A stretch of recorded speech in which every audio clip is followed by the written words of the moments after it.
함께 보실 하나님의 말씀은 로마서 13장 1절로 7절 말씀입니다. 신약성경 257페이지에 있습니다. 로마서 13장 1절로 7절 말씀. 저와 여러분이 한 절씩 교독하고 마지막 7절은 함께 읽도록 하겠습니다. 각 사람은 위에 있는 권세들에게 복종하라. 권세는 하나님으로부터 나지 않음이 없나니 모든 권세는 다 하나님께서 정하신 바라. 거스르는 자는 하나님의 명을 거스름이니 거스르는 자들은 심판을 자취하리라. 다스리는 자들은 선한 일에 대하여 두려움이 되지 않고 악한 일에 대하여 되나니 내가 권세를 두려워하지 아니하려느냐. 선을 행하라. 그리하면 그에게 칭찬을 받으리라. 그는 하나님의 사역자가 되어 내게 선을 베푸는 자니라. 그러나 내가 악을 행하거든 두려워하라. 그가 공연히 칼을 가지지 아니하였으니 곧 하나님의 사역자가 되어 악을 행하는 자에게 진노하심을 따라 보응하는 자니라. 그러므로 복종하지 아니할 수 없으니 진노 때문에 할 것이 아니라 양심을 따라 할 것이라. 너희가 조세를 바치는 것도 이로 말미암음이라. 그들이 하나님의 일꾼이 되어 바로 이 일에 항상 힘쓰느니라. 모든 자에게 줄 것을 주되 조세를 받을 자에게 조세를 바치고 관세를 받을 자에게 관세를 바치고 두려워할 자를 두려워하며 존경할 자를 존경하라. 아멘. 오늘 우리가 함께 살펴보는 그 내용은 교회다운 교회 제19장 국가라는 주제를 가지고 함께 말씀을 살펴보려고 합니다. 본격적으로 이 국가라는 주제를 다루기 전에 여러분들은 혹시 이 지구상에, 이 지구 위에 몇 개의 나라가 있는지 아십니까? 제가 설교를 준비하면서 좀 조사를 해봤는데요. 이것들을 전문적으로 다루는 이 poisionow.com이라는 사이트에 따르면 2018년에 이 질문에 대한 정답은 한 가지가 아니라 최소 6가지가 됩니다. 그 가운데 몇 가지를 소개하면 UN 기준에 따른 주권 국가는 195개, 그리고 피파에 속한 이 월드컵 출전 국가는 211개, 그리고 국제 표준화 기구의 기준에 따르면 249개의 나라가 있다고 합니다. 그러니까 이 지구상에는 우리가 여러분 줄줄줄줄 암송을 한다면 한 50개, 60개 정도 암송할 수 있겠습니까? 우리가 잘 알지 못하는 200개 이상의 나라가 이 지구에 있다는 것을 알 수가 있습니다.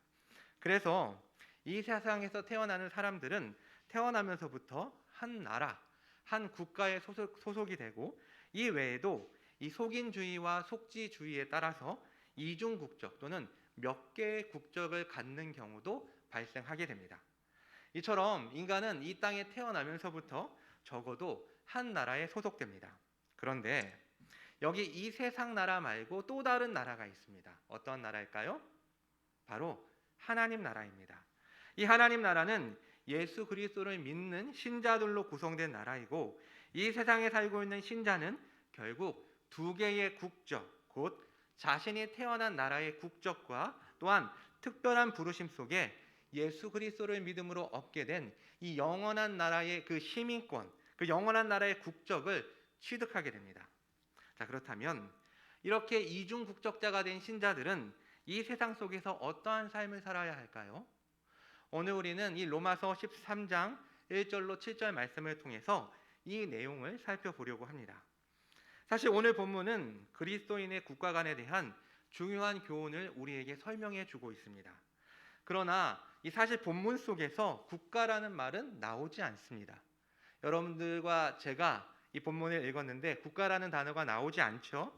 하지만 1절에 나오는 이 권세들이라는 단어는 권한, 권리, 능력이라는 뜻의 단어로서 결국에는 통치자를 의미하고 오늘 본문 가운데 이 공적인 사법권과 그리고 세금 집행권을 언급하고 있기 때문에 여기에서 이 권세들은 어떤 이런 일들을 감당할 수 있는 통치자 또는 국가라고 간주할 수가 있습니다.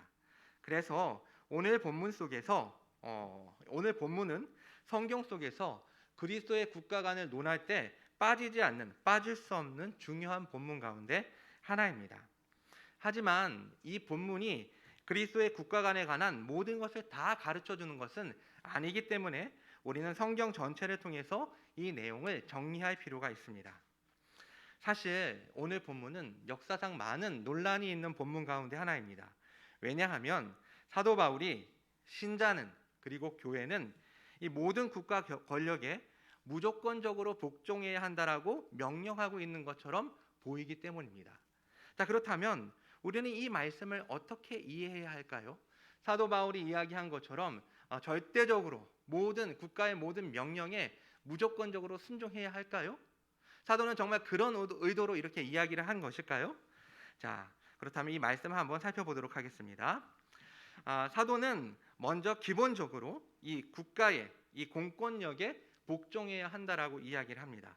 그러한 이유는 첫 번째로 우리가 국가에 복종해야 하는 이유는 이 국가가 하나님이 만드신 제도이기 때문입니다. 1절은 권세는 하나님으로부터 나지 않음이 없나니 모든 권세는 다 하나님께서 정하신 바라라고 말씀하고 있습니다. 곧 국가는 하나님께서 만드신 제도이기 때문에 국민들의 존경과 그리고 복종을 받는 것이 당연합니다. 또한 다른 본문을 찾아보면 다니엘 2장 21절을 보면 다니엘이 이 느부갓네살의 꿈을 풀이해 주면서 그는 때와 계절을 바꾸시며 왕들을 폐하시고 왕들을 세우시며라고 말하면서 이 세상의 통치 권력이 하나님으로부터 나온다라는 것을 분명하게 말하고 있습니다. 따라서 신자는 하나님께서 이 국가에게 주신 권세를 인정하고 복종하는 것이 마땅합니다. 두 번째로 우리가 국가에 복종해야 하는 이유는 3절과 4절을 통해서 그 이유를 발견할 수가 있는데요. 제가 우리말 성경으로 한번 이 3절과 4절을 읽어보도록 하겠습니다. 통치자에 대해서는 선한 일 때문에 두려워할 것이 없고 악한 일 때문에 두려움의 대상이 됩니다. 권세자를 두려워하지 않기를 원합니까? 선을 행하십시오. 그러면 그에게 칭찬을 받을 것입니다. 그는 여러분에게 선을 이루기 위해 일하는 하나님의 일꾼입니다. 그러나 여러분이 악을 행한다면 두려워하십시오. 그는 공연히 칼을 가진 것이 아닙니다. 그는 하나님의 일꾼으로서 악을 행하는 사람에게 하나님의 진노를 집행하는 사람입니다. 자, 무슨 말입니까? 국가는 국가에 복종을 해야 이 사회적 질서가 잡힌다라는 것입니다. 실제로 국가는 공공의 선을 위해 일하는 하나님의 도구, 하나님의 일꾼으로서 칼이라고 하는 이 공권력을 가지고 사람들을 위협합니다. 그러나 이 위협은 부당한 위협이 아닙니다. 만약에 이러한 위협이 없다면 이 세상은 어떻게 될 것 같습니까? 아마도 이 사람들의 이기심 때문에 무법천지가 되고 말 것입니다. 여러분 한번 상상해 봅시다. 만약에 이러한 공권력을 가지고 있는 국가가 없다면 약육강식의 방식에 따라서 소수의 강한 사람들만이 이 세상에서 존재하게 될 것이고 다수의 약자들은 인간다운 삶을 살 수가 없게 될 것입니다. 따라서 하나님께서 만들어 주신 이 국가라는 제도는 굉장히 지혜롭고 합리적인 시스템입니다. 자, 이런 이유들 때문에 사도 바울은 신자는 국가에 복종해야 한다라고 말합니다. 그런데 여러분들도 아시다시피 사도가 이 말을 할 당시 국가는 로마 제국이었고 이 로마 제국이라는 나라는 지극히 세속적인 나라요. 또 물론 그 당시 이 로마 제국이 기독교를 대대적으로 박해하지는 않았지만 기독교에게 호의적인 그런 시각을 갖고 있지 않고 있었습니다. 그럼에도 불구하고 사도는 만약에 국가에 복종하지 않으면 2절에서 하나님의 심판을 받게 될 것이라고 경고를 합니다. 우리 한번 2절 말씀을 같이 한번 읽어볼까요? 그러므로 권세를 거스르는 자는 하나님의 명을 거스름이니 거스르는 자들은 심판을 자취하리라. 아멘. 그러니까 이 국가라는 제도는 하나님께서 만드셨고 국가가 있음으로 사회적인 질서가 잡혀서 인간다운 삶을 살 수 있기 때문에 국가에 복종하는 것은 우리가 충분히 이해할 수가 있는데 신자로서 국가가 이 기독교의 진리에 반하고 신자의 삶 가운데 불이익을 줄 때도 신자는 무조건적으로 국가에 복종해야 할까요? 그런데 1절과 2절에 따르면 사도 바울이 그렇게 말하는 것처럼 느껴집니다. 하지만 오늘 본문을 자세히 들여다보면 이런 국가의 권세가 절대적이지 않다라는 것을 암시하고 있는 것을 발견할 수가 있습니다. 즉 이 국가의 권세는 하나님의 권세 아래 있다라는 그 암시가 이 본문 가운데 포함되어 있는 것이죠. 먼저 4절 말씀입니다. 자, 국가는 선을 이루기 위한 하나님의 일꾼, 하나님의 도구입니다. 결국 국가가 가지고 있는 이 권력은 하나님의 그런 권력 아래에 있기 때문에 자기 마음대로 일하는 것이 아니라 하나님의 도덕적인 명령에 따라 일을 해야 합니다. 그리고 두 번째로 7절 말씀입니다. 모든 자에게 줄 것을 주되 조세를 받을 자에게 조세를 바치고 관세를 받을 자에게 관세를 바치고 두려워할 자를 두려워하며 존경할 자를 존경하라. 여러분, 이 7절 말씀을 한번 반복해서 읽어보십시오. 어떤 말씀, 우리가 성경에서 발견할 수 있는 익숙한 말씀이 떠오르지 않습니까? 어떤 말씀일까요? 마태복음 22장 21절에서 예수님께서는 세금 문제를 통해서 자신을 책잡으려고 하는 이 바리새인들을 향해서 가이사의 것은 가이사에게, 하나님의 것은 하나님에게 바치라라고 말씀을 하십니다. 곧 여기에서 이 7절의 이 표현은 통치자들에게는 한정된 권한밖에는 없다는 것을 강조하고 있는 이 예수님의 가르침을 염두한 것입니다. 예수님께서는 그 당시 사람들이 일반적으로 가지고 있었던 왕이나 황제가 신의 영역에 속해 있다라는 개념을 반박하신 것입니다. 그래서 세속 권세를 인정하시면서 인정하지만 그보다 더 복종해야 할 권세가 있다라는 것을 말씀해 주신 것입니다. 이처럼 우리는 오늘 본문 속에서 국가의 권한, 이 국가의 권세가 절대적이지 않고 하나님의 권세 아래에 있다라는 그 암시를 발견할 수가 있습니다.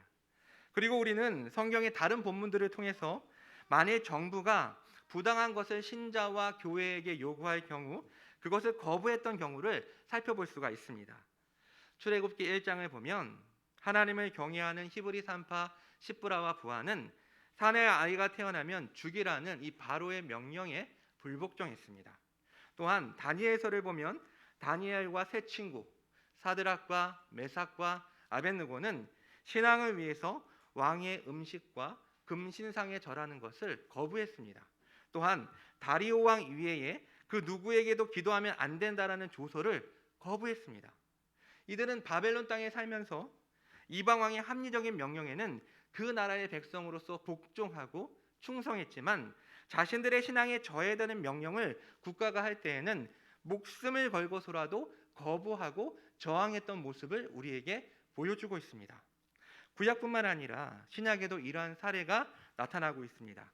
사도행전 5장 29절을 보면 예수 그리스도의 부활에 대해서 전하지 말라는 유대 당국자들의 명령에 베드로와 사도들은 사람보다 하나님께 순종하는 것이 마땅하다라고 말하면서 더욱더 열심히 복음을 증거하는 모습을 우리에게 보여주고 있습니다. 그리고 이런 국가의 부당한 요구에 신자들의 저항은 성경뿐만 아니라 역사적인 사건을 통해서도 우리는 발견할 수가 있습니다. 가깝게 2차 세계대전 당시에 나치 정권에 저항해서 유대인들을 숨겨주었던 사람들이 있었고 또 우리나라의 경우 일제 통치하에 신사참배를 요구했을 때 국가가 요구한 것이죠. 하지만 목숨을 걸고 그에 저항했던 우리의 믿음의 선배들이 바로 이에 대한 실제적인 예라고 말할 수가 있습니다. 이처럼 국가는 하나님의 도구로서 하나님의 도덕적인 명령에 따라 백성들의 선과 복지를 위해 자신이 가지고 있는 권한, 그 권세를 사용해야 하고 백성들은 기본적으로 국가의 명령에 복종하되 그것이 하나님의 권세 아래에 있기 때문에 그 권세가 절대적인 것이 아니라는 것, 그리고 무엇보다도 이 국가의 법이 하나님의 법과 상충이 일어날 때 그것을 거부할 수 있고 거부해야 한다라고 성경과 역사는 우리에게 말해주고 있습니다.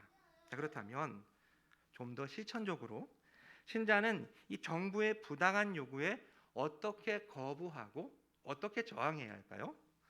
이에 대해서 칼빈은 두 가지 방향으로 대안을 제시하고 있습니다. 그는 기본적으로 국가가 우상 숭배를 강요하지 않은 한 복종해야 한다라는 것을 전제로 한 후에 먼저 악한 국가는 하나님께서 주신 언약적인 심판일 수도 있다라고 주장을 했습니다. 이 말은 하나님 나라의 백성들이 이 세상 속에서 제 역할을 제대로 감당하지 못할 때 하나님은 이상한 위정자를 세워서 악한 위정자를 세워서 백성들에게 고통을 주신다라는 것입니다. 자, 그렇다면 이러한 상황 속에서 신자들은 어떠한 입장, 어떠한 자세, 어떠한 태도를 가져야 할까요? 이럴 때는 부당한 위정자에 대한 거부와 저항에 앞서 먼저 자기 자신을 하나님 앞에서 돌아봐야 합니다. 하지만 국가가 아주 잘못된 길로 갈 때는 시민적 저항이 필요하다고 칼빈은 주장했습니다. 즉 국가가 우상 숭배와 같은 부당한 것들을 백성들에게 요구할 때 국가의 권세 역시 하나님의 권세 아래에 있는 파생적인 권세이기 때문에 국가 권세가 하나님의 말씀에 거스르게 될 때 불순종하는 것이 마땅하다라고 이야기를 합니다. 그러나 이런 때에도 칼빈은 시민들이 직접 저항하는 것보다 관리들을 통해 개혁하는 것을 더 선호했습니다. 왜냐하면 시민들이 직접 나서게 되면 일상의 삶이 마비가 일어나고 또한 시민들은 얼마든지 호도되어서 결말을 내지 못하고 그 사건에 대해서 흐지부지 되어지고 많은 경우들이 많기 때문입니다. 하지만 관리들을 통한 개혁이 불가능하다고 판단되면 시민들이 직접 나설 수가 있습니다. 그리고 두 번째로 신자는 국가가 비성경적인 정책을 세우지 못하도록 선제적으로 더 나은 정치와 정책이 무엇인지 공부하고 배워야 합니다.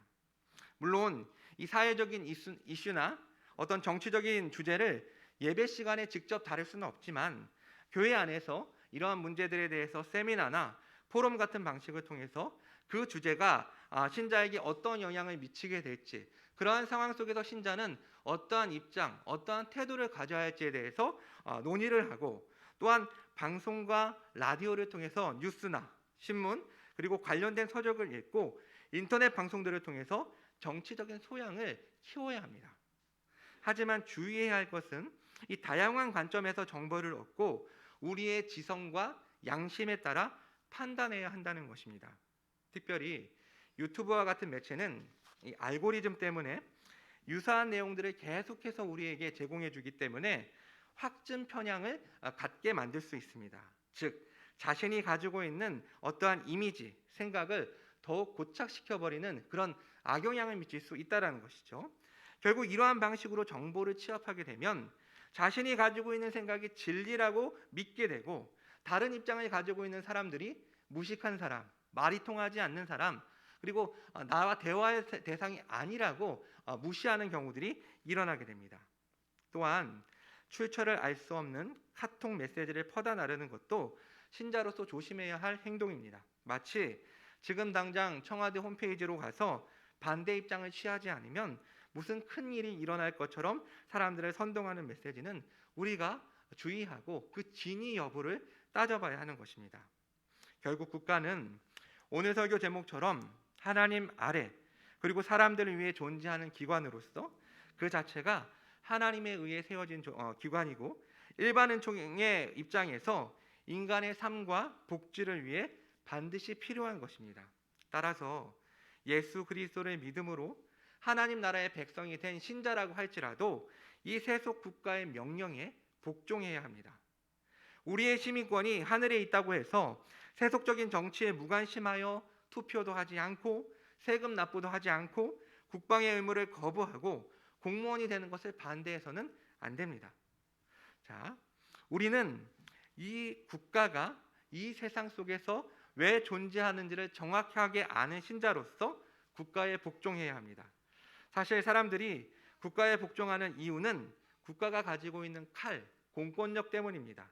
그러나 사도는 오늘 본문 5절에서 진노 때문이 아니라 양심을 위해서도 복종하라라고 말하고 있습니다.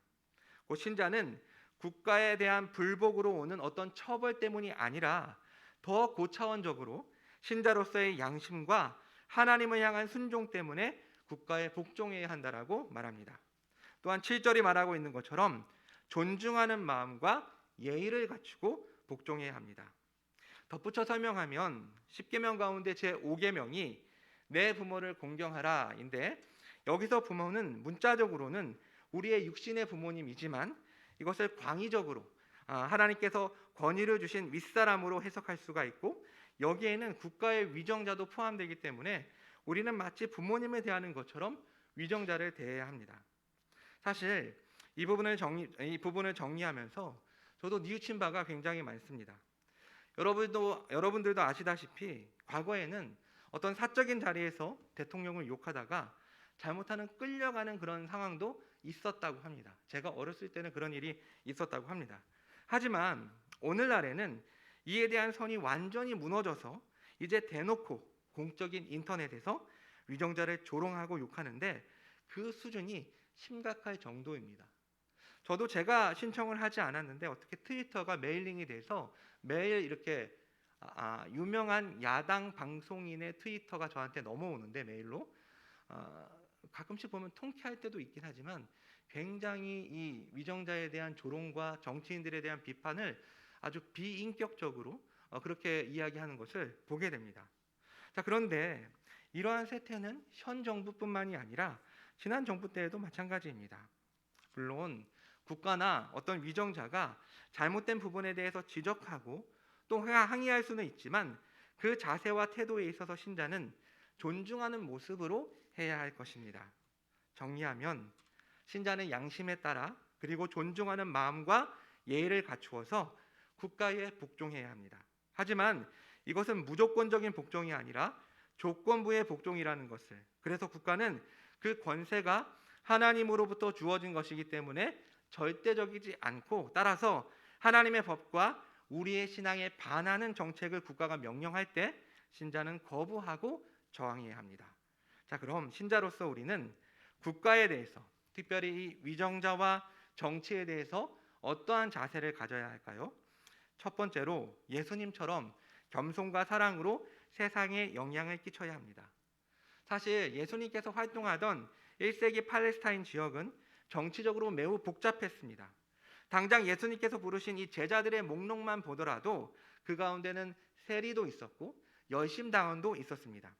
이렇게 복잡한 정치 상황 속에서 예수님은 정치에 무관심하지 않으셨지만 정치에 적극적으로 개입하시지도 않았습니다. 예수님께서 헤롯을 비판하신 것이나 또 망대에 치워 죽은 사람들을 언급하신 것을 보면 예수님께서 사회 정치적인 문제에 대해서 관심을 갖고 있었다라는 것을 우리는 알 수가 있습니다.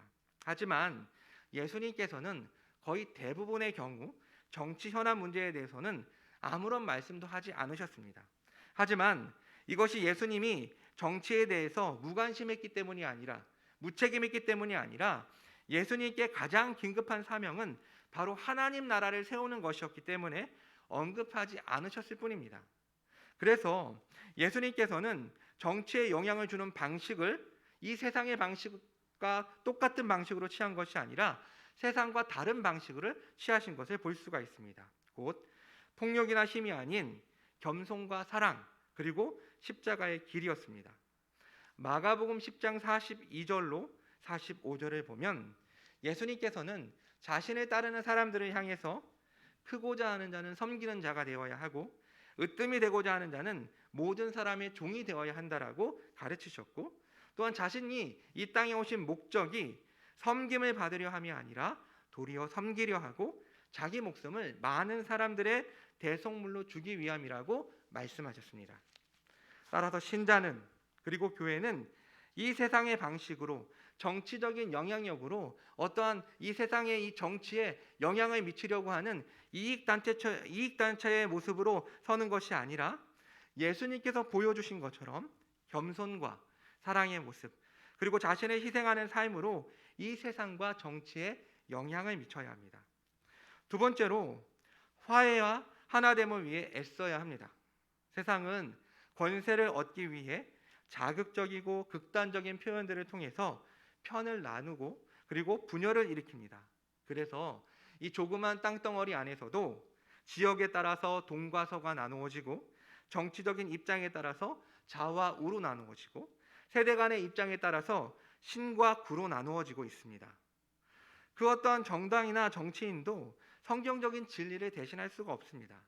따라서 이 모든 견해를 정치 프레임과 진영 논리에 따라 해석하는 사람들은 내가 지지하는 어떠한 정당과 그리고 정치인은 무조건 맞고 상대방은 무조건 틀리다는 입장을 고수할 수밖에 없습니다.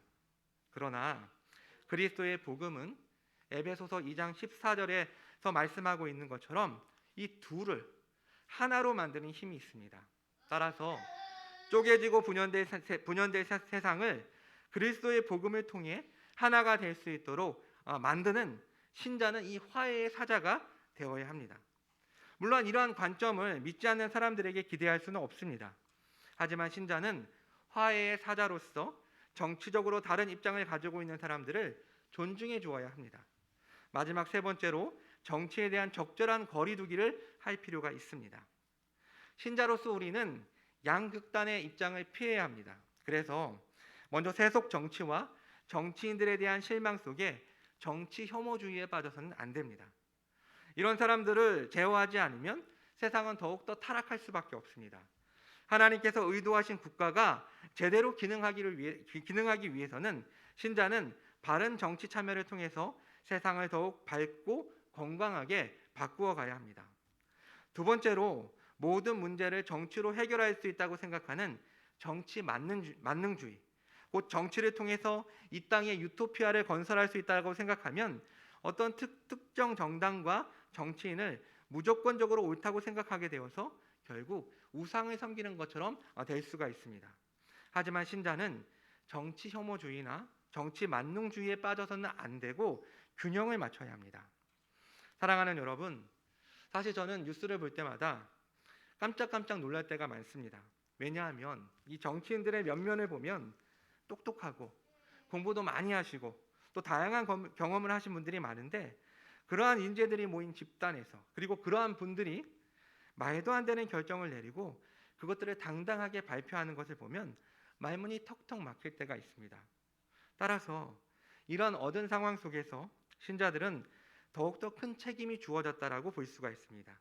신자는 세상 정치의 논리와 방법에 얽매이기보다 이 세상 사람들이 상상하지도 못할 방법으로, 곧 예수님께서 우리에게 보여주셨던 이 겸손과 사랑으로, 또 복음이 가지고 있는 하나됨의 정신을 따라 균형감 있게 정치 문제에 관심을 갖고 이 나라 백성으로서, 이 나라 국민으로서의 삶을 살아감으로 이 세속 정치에 영향을 미쳐야 합니다.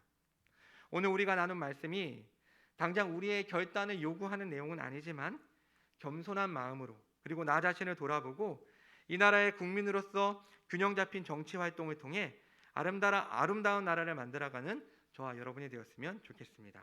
함께 기도하겠습니다.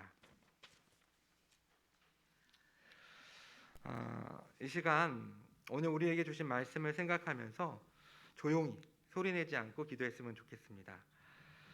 국가에 대한 이해, 그리고 신자로서 이 세속 정치에 대한 성경적 가르침에 우리는 귀를 기울여야 합니다.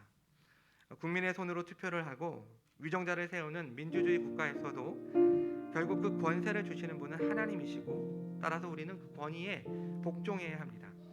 하지만 많은 사람들이 그 권위를 인정하기보다 조롱과 비인격적인 비난을 먼저 하고 있습니다. 이럴 때 신자는 저항과 불복의 상황 속에서도 겸손과 존중의 자세로 정부를 대해야 합니다. 이 시간 기도할 때, 주님, 저희가 이 세상의 방법으로 국가와 위정자를 대하지 않고 예수님께서 보여주신 것처럼 겸손과 사랑, 그리고 희생적인 모습을 보이고, 또한 정치적인 문제로 분열된 이 조국을 위해서 주의 복음으로 화해시키는 화해의 사자가 되게 해달라고 같이 기도하도록 하겠습니다. 기도하겠습니다.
하나님 아버지, 주님께서 인간의 삶과 복지를 위해 국가와 위정자를 세우셨다는 이 진리를 저희가 잊지 않게 하시고 신자로서 믿지 않는 사람들과 똑같은 방법으로 이 권위를 대하지 않고 겸손과 예의 있는 태도로 국가의 명령에 복종하게 하옵소서.